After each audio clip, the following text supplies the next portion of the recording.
Muraho neza bakunzi b'ikinamico Museke Weya, njye nitwa Soso. Uyu ni Sugira.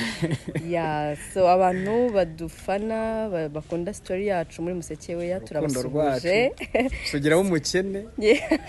Story y'urukundo rwa Sugira na Soso turabasubuje cyane. Muzajya gukurikira Museke Weya ni kuri Radio Rwanda kwa gatanu saa 2:45. Dufite na YouTube channel, yitwa Museke Weya Official. Ujyaho ibice byose byaciye kuri radio bikagucika biri.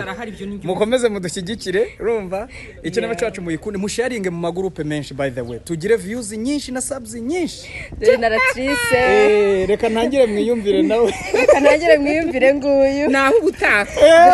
Dore na manyobwa. Bwa. Ari manyobwa. So babwire bakore subscribe, babwire ngo bajye bakora subscribe. Babwire ngo manyobwa isozi. Vuga ngo mukore subscribe kuri Museke Weya. Subscribe. So turabakunda cyane. By'umwihariko abafana bacu murabitubwira turabemera. Mujye mudukurikira cyane. Turabakunda.